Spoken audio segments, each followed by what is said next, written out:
राधे राधे। राधा रानी की कृपा आप सब पर बनी रहे।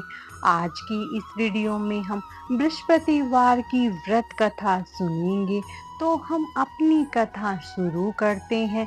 एक समय की बात है कि भारतवर्ष में एक राजा राज करता था। वह बड़ा ही प्रतापी और दानी था। वह प्रतिदिन मंदिर में दर्शन करने जाता और ब्राह्मणों और गुरुओं की सेवा किया करता था। उसके द्वार से कोई भी निराश होकर नहीं लौटता था। वह प्रत्येक गुरुवार को व्रत रखता एवं पूजन करता था।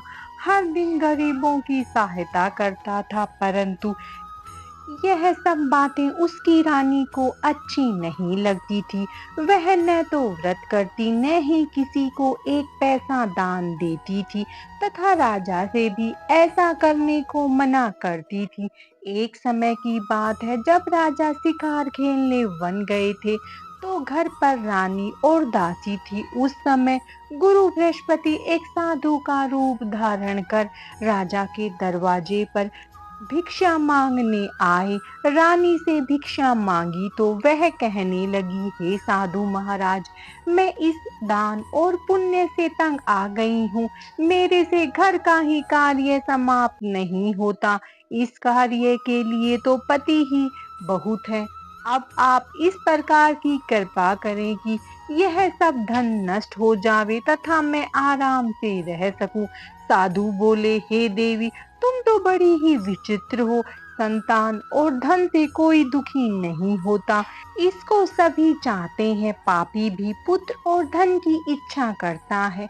अगर तुम्हारे पास धन अधिक है तो भूखे मनुष्यों को भोजन करवाओ, प्याऊ लगवाओ, ब्राह्मणों को दान दो, धर्मशाला बनवाओ, कुआं, बावड़ी, बाग बगीचों आदि का निर्माण करवाओ तथा निर्धन मनुष्यों की कुंवारी कन्याओं का विवाह करवाओ। अनेकों यज्ञ आदि धर्म करो।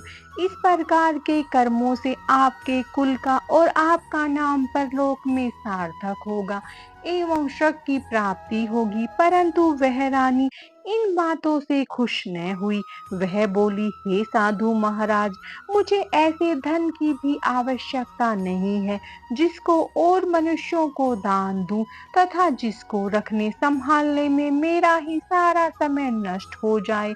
साधु महाराज कहने लगे, हे देवी, तुम्हारी ऐसी इच्छा है तो ऐसा ही होगा। मैं तुम्हें जैसा बताता हूँ तुम वैसा ही करना। बृहस्पतिवार के दिन घर को गोबर से लीपना, अपने केशों को धोना, केशों को धोते समय स्नान करना, राजा से कहना कि वे हजामत बनवाए, भोजन में मांस मदिरा खाना, कपड़ा धोबी के यहाँ धुलने को डालना। इस प्रकार 7 बृहस्पतिवार करने से तुम्हारा सब धन नष्ट हो जाएगा। यह कहकर वह साधु महाराज वहां से अंतर ध्यान हो गए। रानी ने साधु के कहे अनुसार वैसा ही किया। 3 बृहस्पतिवार ही बीते थे कि उसकी समस्त धन संपत्ति नष्ट हो गई और भोजन के लिए दोनों समय परिवार तरसने लगा, सांसारिक भोगों से दुखी रहने लगा। वह राजा रानी से कहने लगा, हे रानी, तुम यहाँ पर रहो, मैं दूसरे देश को जाऊं, क्योंकि यहाँ पर मुझे सभी मनुष्य जानते हैं, इसीलिए कोई कार्य भी नहीं कर सकता। देश चोरी प्रदेश भिक्षा के बराबर है। ऐसा कहकर राजा प्रदेश चला गया।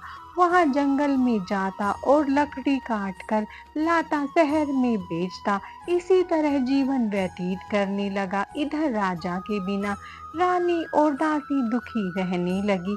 किसी दिन भोजन मिलता, किसी दिन जल पीकर ही रह जाती। एक समय रानी और दासी को 7 दिन बिना भोजन के व्यतीत हो गए तो रानी ने अपनी दासी से कहा, हे दासी, यहाँ पास ही नगर में मेरी बहन रहती है। वह बड़ी ही धनवान है। तू उसके पास जा और वहीं से 5 सेर बेझर मांग कर ले आ। इससे कुछ समय के लिए गुजर हो जाएगी। इस प्रकार रानी की आज्ञा मानकर दासी रानी की बहन के पास गई तो रानी की बहन उस समय पूजन कर रही थी, क्योंकि उस रोज बृहस्पतिवार का दिन था। जब दासी ने रानी की बहन को देखा तब उससे बोली, हे रानी, मुझे तुम्हारी बहन ने भेजा है, मुझे 5 सेर बेझर दे दो। इस प्रकार दासी ने अनेक बार कहा, परंतु रानी ने उत्तर नहीं दिया, क्योंकि वह उस समय बृहस्पतिवार की सुन रही थी। इस प्रकार जब दासी को किसी प्रकार का उत्तर नहीं मिला, तो वह बहुत दुखी हुई और क्रोधवश लौटकर अपने गांव को आ गई और रानी के पास आकर बोली, हे रानी, आपकी बहन बहुत ही धनी है। वह छोटे लोगों से बात नहीं करती, क्योंकि मैंने उनसे कहा तो उन्होंने कोई उत्तर नहीं दिया। मैं वापस चली आई। रानी बोली, हे दासी, इसमें उसका कोई दोष नहीं है। जब बुरे दिन आते हैं तब कोई सहारा नहीं देता। अच्छे बुरे का पता विपत्ति में ही लगता है। जो ईश्वर की इच्छा होगी वही होगा। यह सब हमारे भाग्य का दोष है। इधर उस रानी की बहन ने सोचा कि मेरी बहन की दासी आई थी, परंतु मैं उससे नहीं बोली, इससे वह बहुत दुखी हुई होगी। यह सोचकर कथा को सुन और विष्णु भगवान का पूजन समाप्त कर वह रानी अपनी बहन के घर चल दी और आकर अपनी बहन से कहने लगी, हे बहन, मैं बृहस्पतिवार का व्रत कर रही थी जब तुम्हारी दासी आई, परंतु जब तक कथा होती है तब तक न उठते हैं न बोलते हैं, इसीलिए मैं ना बोली। कहो दासी क्यों आई थी? रानी बोली, हे बहन, हमारे घर अनाज नहीं था। वैसे तुमसे कोई बात छिपी नहीं है, इस कारण मैंने दासी को तुम्हारे पास 5 सेर बेझर लेने भेजा था। रानी की बहन बोली, बृहस्पतिवार भगवान सबकी मनोकामनाएं पूर्ण करते हैं। देखो, शायद तुम्हारे घर में अनाज रखा हो। इस प्रकार का वचन रानी ने सुना तो घर के अंदर गई। वहां उसे एक घड़ा बेझर से भरा मिल गया। तब वह रानी और बांदी बहुत खुश हुई। दासी कहने लगी, हे रानी, देखो, वैसे ही हमको भोजन नहीं मिलता तो हम रोज ही व्रत करते हैं। अगर इनसे व्रत की विधि और कथा पूछ ली जावे तो इसे हम भी किया करेंगे। तब उस रानी ने अपनी बहन से पूछा, हे बहन, बृहस्पतिवार के व्रत के क्या नियम है? तब रानी की बहन ने बताया, बृहस्पतिवार के व्रत में चने की दाल और मुनका से भगवान विष्णु का केले की जड़ में पूजन करे तथा दीपक जलावे, पीला भोजन करे तथा कथा सुने। इस प्रकार करने से गुरु भगवान प्रसन्न होते हैं, अन्न पुत्र धन देते हैं, मनोकामना पूरी करते हैं। इस प्रकार रानी और दासी दोनों ने निश्चय किया कि बृहस्पति भगवान का पूजन करेंगे। 7 रोज बाद बृहस्पतिवार आया तो उन्होंने व्रत रखा। दासी घुड़साल में जाकर चना और गुड़ बीन लाई और उसी ताल से केले की जड़ का तथा विष्णु भगवान का पूजन किया। अब भोजन पीला कहाँ से आवे? दोनों बड़ी दुखी हुई, परंतु उन्होंने व्रत किया था, इस कारण गुरु भगवान प्रसन्न हुए थे। 2 थालों में सुंदर पीला भोजन देकर आए और दासी को देकर बोले, हे दासी, यह तुम्हारे और रानी के लिए भोजन है, तुम दोनों भोजन कर लेना। दासी भोजन पाकर बड़ी प्रसन्न हुई और रानी से बोली, चलो रानी जी, भोजन कर लो। रानी को इस विषय में कुछ नहीं पता था, इसीलिए वह दासी से बोली, तू ही भोजन कर ले, क्योंकि तू हमारी व्यर्थ में हंसी उड़ाती है। दासी बोली कि एक महात्मा भोजन दे गए हैं। रानी कहने लगी, वह भोजन तेरे लिए दे गया है, तू ही भोजन कर। दासी ने कहा, वह महात्मा हम दोनों के लिए 2 थाल में भोजन दे गए हैं, इसीलिए हम और तुम दोनों ही साथ साथ भोजन करेंगे। इस प्रकार दासी और रानी ने गुरु भगवान को नमस्कार कर भोजन प्रारंभ किया तथा अब वह प्रत्येक बृहस्पतिवार को गुरु भगवान का व्रत और विष्णु भगवान का पूजन करने लगी। बृहस्पति भगवान की कृपा से रानी और दासी के पास धन हो गया। रानी फिर इसी प्रकार आलस्य करने लगी। तब दासी बोली, देखो रानी, तुम पहले इस प्रकार आलस्य करती थी और तुम्हें धन रखने में कष्ट होता था, इस कारण सभी धन नष्ट हो गया। अब गुरु भगवान की कृपा से धन मिला है, हमें दान पुण्य करना चाहिए। दान में भूखे मनुष्यों को भोजन करवाओ, प्याऊ लगवाओ, ब्राह्मणों को दान दो, कुआं, तालाब, बावड़ी आदि का निर्माण करो, मंदिर और पाठशाला बनवा कर दान दो, कुंवारी कन्याओं का विवाह करवाओ, धन को शुभ कार्यों में खर्च करो, जिससे तुम्हारे कुल का यश बढ़े तथा स्वर्ग प्राप्त हो और पितृ प्रसन्न हो। तब रानी ने इसी प्रकार के कर्म करने प्रारंभ कर दिए तो काफी यश फैलने लगा। एक दिन रानी और दासी विचार करने लगी, न जाने हमारे राजा किस दशा में होंगे, उनकी कोई खोज खबर नहीं है। गुरु भगवान से उन्होंने प्रार्थना की तो एक दिन भगवान ने रात्रि में राजा से स्वप्न में कहा, हे राजन, उठ, तेरी रानी तुझको याद करती है, अपने देश चला जा। राजा प्रातःकाल उठा और विचार करने लगा, स्त्री खाने और पहनने की ही साथ होती है, पर भगवान की आज्ञा मानकर वह अपने नगर के लिए चलने को तैयार हुआ। इससे पूर्व जब राजा परदेश चला गया था तो प्रदेश में दुखी रहने लगा। प्रतिदिन जंगल में से लकड़ी बीन कर लाता और उन्हें शहर में बेचकर अपने दुखी जीवन को बड़ी कठिनता से व्यतीत करता था। एक दिन राजा दुखी हो अपनी पुरानी बातों को याद करके रोने लगा। तब उस जंगल में बृहस्पति देव साधु का रूप धारण कर आए और राजा के पास आकर बोले, हे लकड़हारे, तुम इस सुनसान जंगल में किस चिंता में बैठे हो, मुझको बतलाओ। यह सुनकर राजा के नेत्रों में जल भर आया और साधु की वंदना कर बोला, हे प्रभु, आप सब कुछ जानने वाले हो। इतना कहकर साधु को अपनी कहानी सुना दी। महात्मा दयालु होते हैं। वे राजा से बोले, हे राजन, तुम्हारी स्त्री ने बृहस्पति देव का अपमान किया था, जिस कारण तुम्हारी यह दशा हुई है। अब तुम किसी प्रकार की चिंता मत करो, भगवान तुम्हें पहले से अधिक धन देगा। देखो, तुम्हारे स्त्री ने बृहस्पतिवार का व्रत प्रारंभ कर दिया है। तुम मेरा कहना मानकर बृहस्पतिवार का व्रत करके चने की दाल व गुड़ को जल के लोटे में डालकर केले का पूजन करो, फिर कथा कहो और सुनो। भगवान तुम्हारी सारी मनोकामनाओं को पूर्ण करेंगे। साधु को प्रसन्न देखकर राजा बोला, हे प्रभु, मुझे लकड़ी बेचकर इतना पैसा नहीं मिलता जिससे भोजन करने के उपरांत कुछ बचा सकूं।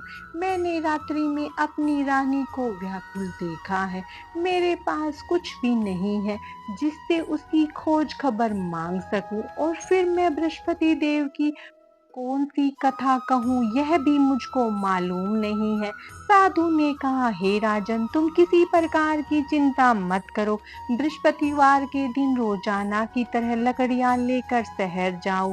तुमको रोज से दुगना धन प्राप्त होगा, जिससे तुम भली भांति भोजन कर लोगे तथा बृहस्पति देव की पूजा का सामान भी आ जाएगा। बृहस्पतिवार की कहानी। प्राचीन काल में एक ब्राह्मण था, वह बहुत ही निर्धन था, उसकी कोई भी संतान नहीं हुई थी। वह नित्य पूजा पाठ करता, परंतु उसकी स्त्री बहुत मलिनता के साथ रहती थी। वह न स्नान करती, न किसी देवता की पूजा करती और प्रातःकाल उठते ही भोजन करती, बाद में कोई अन्य कार्य करती थी। इससे ब्राह्मण देवता बड़े दुखी थे। बेचारे बहुत कुछ कहते थे, किंतु उसका कोई परिणाम न निकला। भगवान की कृपा से ब्राह्मण की स्त्री के कन्या रूपी रतन पैदा हुई। वह कन्या अपने पिता के घर में बड़ी होने लगी। वह बालिका प्रातः स्नान करके विष्णु भगवान का जप करने लगी, बृहस्पतिवार का व्रत करने लगी, अपने पूजा पाठ को समाप्त करके स्कूल जाती तो अपनी मुट्ठी में जो भर कर ले जाती और पाठशाला जाने के मार्ग में डालती जाती। वहीं जो स्वर्ण के हो जाते तो लौटते समय उनको बीन कर घर ले आती थी। एक दिन वह बालिका सूप में सोने के जौ को फटकार कर साफ कर रही थी।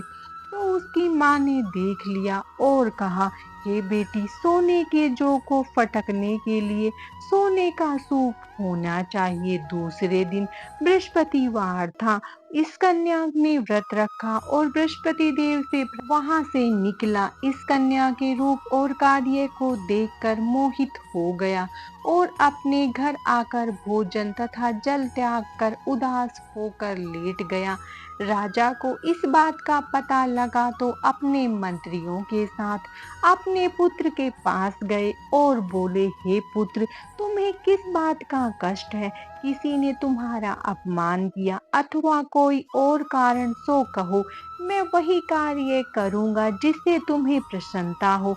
राजकुमार ने अपने पिता की बातें सुनी तो वह अपने पिता से बोला, हे पिताजी, आपकी कृपा से मुझे किसी बात का दुख नहीं है, न ही किसी ने मेरा अपमान किया है, परंतु मैं उस लड़की के साथ विवाह करना चाहता हूँ जो सोने के सूप में जो साफ कर रही थी।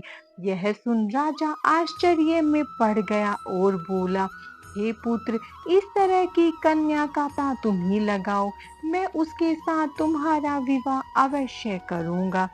प्रार्थना करके कहा, हे प्रभु, यदि मैंने आपकी पूजा सच्चे मन से की हो तो मेरे लिए सोने का सूप दे दो। बृहस्पति देव ने उसकी प्रार्थना स्वीकार कर ली।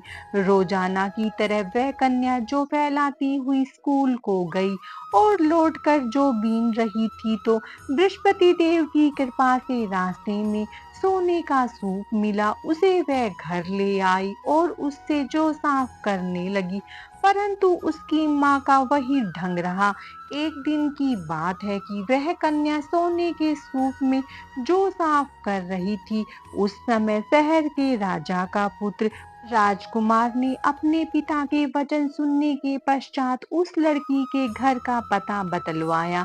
राजकुमार के बताए हुए पते के अनुसार मंत्री उस लड़की के घर गए और ब्राह्मण कन्या का विवाह राजकुमार के साथ संपन्न हो गया। कन्या के घर से जाते ही पहले के भांति उस ब्राह्मण देवता के घर में गरीबी का निवास हो गया। अब भोजन भी बड़ी मुश्किलता से मिलता था। एक दिन दुखी होकर ब्राह्मण देवता अपनी पुत्री के पास गए। बेटी ने पिता को दुखी देखकर अपनी माँ का समाचार पूछा। तब ब्राह्मण ने सभी हाल कह सुनाया।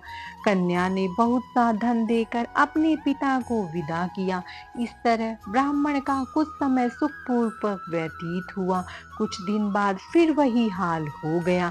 ब्राह्मण फिर अपनी कन्या के यहाँ गया और सभी हाल कहा तो लड़की बोली, पिताजी, माताजी को यहाँ ले आइए, मैं उन्हें वह विधि बता दूंगी जिससे आपकी गरीबी दूर हो जाए। ब्राह्मण देवता अपनी स्त्री को साथ लेकर बेटी के घर पहुंचा तो पुत्री अपनी माँ को समझाने लगी, हे माँ, प्रातःकाल उठकर प्रथम स्नान आदि करके विष्णु भगवान का पूजन करो तो सब दरिद्रता दूर हो जाएगी। परंतु उसकी माँ ने उसकी एक भी बात नहीं मानी और प्रातःकाल उठकर अपनी पुत्री और बच्चों की जूठन खा लेती थी। एक दिन उसकी पुत्री को बहुत क्रोध आया और एक रात में कोठरी का सभी सामान निकाल कर अपनी माँ को उसमें बंद कर दिया और प्रातःकाल उसमें से माँ को निकाल कर स्नान आदि करवाया, पूजा पाठ करवाया तथा उसकी बुद्धि ठीक हो गई। फिर प्रत्येक बृहस्पतिवार को व्रत रखने लगी। इस व्रत के प्रभाव से उसकी माँ भी बहुत धनवान और पुत्रवती हो गई। बृहस्पति देव की कृपा से सुख को प्राप्त हुई तथा ब्राह्मण भी सुखपूर्वक इस लोक में सुख भोग कर स्वर्ग को प्राप्त हुए। इस तरह कहानी कहकर साधु देवता वहां से लोप हो गए। धीरे धीरे समय व्यतीत होने पर बृहस्पतिवार का दिन आया तो राजा जंगल से लकड़ी काट कर किसी शहर में बेचने गया। उसे उस दिन और दिन की अपेक्षा अधिक धन मिला। राजा ने चना गुड़ आदि लेकर बृहस्पतिवार का व्रत किया। उस दिन से उसके सभी क्लेश दूर हो गए। परंतु जब दोबारा बृहस्पतिवार आया तो वह व्रत ही करना भूल गया। इस कारण बृहस्पति भगवान नाराज हो गए। इस दिन उस नगर के राजा ने विशाल यज्ञ का आयोजन किया तथा शहर में यह घोषणा करवा दी कि कोई भी मनुष्य अपने घर भोजन न बनाए और न ही आग जलावे। समस्त लोग मेरे यहाँ भोजन करने आवे। इस आज्ञा को जो नहीं मानेगा उसको फांसी की सजा दी जाएगी। इस तरह की घोषणा संपूर्ण नगर में करवा दी गई। राजा की आज्ञा अनुसार शहर में सभी लोग भोजन करने गए, लेकिन लकड़हारा कुछ देर से पहुंचा, इसीलिए उसको अपने साथ घर लिवा ले गए और ले जाकर भोजन करा रहे थे तो रानी की दृष्टि उस खूंटी पर पड़ी जिस पर उसने अपना हार लटका रखा था। वह वहां पर दिखाई नहीं दिया तो रानी ने हार की चोरी के अपराध में लकड़हारे को सिपाही बुलवाकर उसको जेल खाने में डलवा दिया। जब राजा जेल खाने में गया तो बहुत दुखी होकर विचार करने लगा, न जाने कौन से पूर्व जन्म के कर्म है जिसके कारण मुझे ऐसा दुख प्राप्त हो रहा है। फिर राजा उसी साधु को याद करने लगा जो जंगल में मिला था। उसी समय तत्काल बृहस्पति देव साधु के रूप में प्रकट हो गए और उसकी दशा को देखकर कहने लगे, अरे मूर्ख, तूने बृहस्पति देव की कथा नहीं की, इस कारण तुझे दुख प्राप्त हुआ है। आप चिंता मत कर, बृहस्पति के दिन जेल खाने के दरवाजे पर 4 पैसे पड़े मिलेंगे, उनसे तू बृहस्पति देव की पूजा करना, तेरे सभी कष्ट दूर हो जाएंगे। बृहस्पतिवार के दिन उसे 4 पैसे मिले। राजा ने उसी पैसे की सहायता से अपना व्रत और पूजन किया। उसी रात्रि को जब राजा सो रहा था तो बृहस्पति देव ने राजा के संपन्न में कहा, हे राजन, तूने जिस आदमी को जेल खाने में हार की चोरी के अपराध में बंद कर रखा है वह निर्दोष है, वह राजा है, उसे छोड़ देना। रानी का हार उसी खूंटी पर लटका हुआ, अगर तू ऐसा नहीं करेगा तो मैं तेरे राज्य को नष्ट कर दूंगा। राजा प्रातःकाल उठा तो रानी का हार खूंटी पर टंगा देखकर लकड़हारे को बुलाकर क्षमा मांगी तथा राजा को योग्य सुंदर वस्त्र आभूषण देकर विदा किया। गुरुदेव की आज्ञा अनुसार राजा अपने नगर को चल दिया। राजा जब नगर के निकट पहुंचा तो उसे बड़ा ही आश्चर्य हुआ। नगर में पहले से अधिक बाग, तालाब, कुएं, मंदिर तथा बहुत सी धर्मशाला आदि बने हुए थे। राजा ने आश्चर्य से पूछा कि यह किसका बाग और धर्मशाला है। तब नगर के सब लोग कहने लगे कि यह सब रानी और दासी के हैं। तो राजा को आश्चर्य हुआ और गुस्सा भी आया। जब रानी ने यह खबर सुनी कि राजा आ रहे हैं तो उसने दासी से कहा, हे दासी, देख, राजा हमको कितनी बुरी हालत में छोड़ गए थे, वह हमारी ऐसी हालत देखकर लौट न जाए, इसीलिए तू दरवाजे पर खड़ी हो जा। रानी की आज्ञा अनुसार दासी दरवाजे पर खड़ी हो गई। जब राजा आए तो उन्हें अपने साथ लिवा लाई। तब राजा ने क्रोध करके अपनी तलवार निकाली और पूछने लगा, यह बताओ कि यह धन तुम्हें कैसे प्राप्त हुआ। तब रानी ने कहा कि यह सब धन बृहस्पतिवार के व्रत के प्रभाव से प्राप्त हुआ है। राजा ने निश्चय किया कि 7 रोज बाद मैं सभी बृहस्पति देव का पूजन करते हैं, परंतु मैं रोजाना दिन में 3 बार कहानी कहा करूंगा और रोज व्रत किया करूंगा। अब हर समय राजा के दुपट्टे में चने की दाल बंधी रहती तथा वह दिन में 3 बार कहानी कहता। एक रोज राजा ने निश्चय किया कि चलो अपनी बहन के यहाँ हो आवे। वह इस तरह निश्चय कर राजा घोड़े पर सवार होकर अपनी बहन के यहाँ चलने लगा। मार्ग में उसने देखा कि कुछ आदमी एक मुर्दे को लिए जा रहे। उन्हें रोककर राजा कहने लगा, अरे भाइयों, मेरी बृहस्पतिवार की कथा सुन लो। वे बोले, लो, हमारा तो आदमी मर गया और इसको अपनी कथा की पड़ी है। परंतु आदमी बोले, अच्छा है, कहो, हम तुम्हारी कथा भी सुनेंगे। राजा ने दाल निकाली। जब कथा आदि हुई तो मुर्दा हिलने लगा और जब कथा समाप्त हुई तो राम राम करके वह मनुष्य खड़ा हो गया। आगे मार्ग में उसे एक किसान खेत में हल चलाता हुआ मिला। राजा ने उसे देखा, उससे बोला, अरे भाई, तुम मेरी बृहस्पतिवार की कथा सुन लो। किसान बोला, जब तक मैं तुम्हारी कथा सुनूंगा तब तक 4 हरिया जोत लूंगा। जा अपनी कथा किसी और को सुनाना। राजा के हटते ही बैल पछाड़ा खाकर गिर गए तो किसान के पेट में बहुत जोर से दर्द होने लगा। उस समय उसकी माँ रोटी लेकर आई। उसने जब यह देखा तो अपने पुत्र से सब हाल पूछा। बेटे ने सभी हाल कह दिया तो बुढ़िया दौड़ी दौड़ी राजा के पास गई और उससे बोली, मैं तेरी कथा सुनूंगी, तू अपनी कथा मेरे खेत पर ही चल कर कहना। राजा ने बुढ़िया के खेत पर जाकर कथा कही, जिसके सुनते ही वह बैल खड़े हो गए तथा किसान के पेट का दर्द बंद हो गया। राजा अपनी बहन के घर पहुंच गया। बहन ने भाई की खूब मेहमानी की। दूसरे रोज प्रातःकाल राजा जागा तो वह देखने लगा कि सब लोग भोजन कर रहे हैं। राजा ने अपनी बहन से कहा कि ऐसा कोई मनुष्य है जिसने भोजन नहीं किया हो और मेरी बृहस्पतिवार की कथा सुन ले। बहन बोली, हे भैया, यह देश ऐसा ही है। पहले यहाँ लोग भोजन करते हैं, बाद में अन्य काम करते हैं। अगर कोई पड़ोस में हो तो मैं देख आऊं। वह ऐसा कहकर चली गई, परंतु उसे कोई भी ऐसा व्यक्ति नहीं मिला जिसने भोजन न किया हो। अतः वह एक कुम्हार के घर गई जिसका लड़का बीमार था। उसे मालूम हुआ कि उनके यहाँ 3 रोज से किसी ने भोजन नहीं किया। रानी ने अपने भाई की कथा सुनने के लिए कुम्हार से कहा। वह तैयार हो गया। राजा ने जाकर बृहस्पतिवार की कथा कही, जिसको सुनकर उसका लड़का ठीक हो गया। अब तो राजा की प्रशंसा होने लगी। एक दिन राजा ने अपनी बहन से कहा, हे बहन, हम अपने घर को जाएंगे, तुम भी तैयार हो जाओ। राजा की बहन ने अपनी सास से कही तो सास बोली, हाँ चली जा, परंतु अपने लड़कों को मत ले जाना, क्योंकि तेरे भाई के कोई औलाद नहीं है। बहन ने अपने भाई से कहा, हे भैया, मैं तो चलूंगी मगर कोई बालक नहीं जाएगा। राजा बोला, जब कोई बालक नहीं चलेगा तब तुम ही क्या करोगी।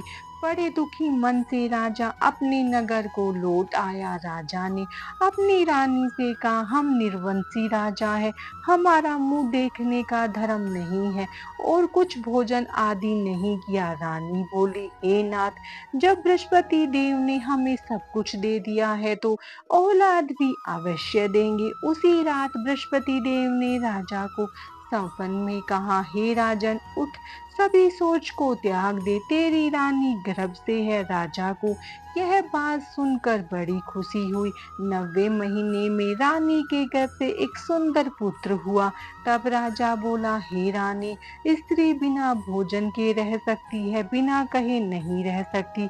जब मेरी बहन आवे तुम उससे कुछ मत कहना। रानी ने सुनकर हाँ कर दी। जब राजा की बहन ने शुभ समाचार सुना तो वह बहुत खुश हुई तथा बधाई लेकर अपने भाई के घर आई। तब रानी ने कहा, घोड़ा चढ़कर तो नहीं आई, गधा चढ़ी आई। राजा की बहन बोली, भाभी, मैं इस प्रकार न कहती तो तुम्हें औलाद कैसे मिलती। बृहस्पति देव ऐसे ही जैसे जिसके मन में कामनाएं हैं सभी को पूर्ण करते हैं। जो सद्भावना पूर्वक बृहस्पतिवार का व्रत करता है और कथा पढ़ता है तथा सुनता है और दूसरों को सुनाता है, बृहस्पति देव उसकी सभी मनोकामनाएं पूर्ण करते हैं। जैसी सच्ची भावना से रानी और राजा ने बृहस्पति देव की कथा का गुणगान किया तो उनकी सभी इच्छाएं बृहस्पति देव जी ने पूरी की। इसीलिए सबको कथा सुनने के बाद प्रसाद लेकर जाना चाहिए, हृदय से उनका स्मरण करना चाहिए और जयकारा बोलना चाहिए। बृहस्पतिवार व्रत की कथा समाप्तम। बोलो राधे राधे।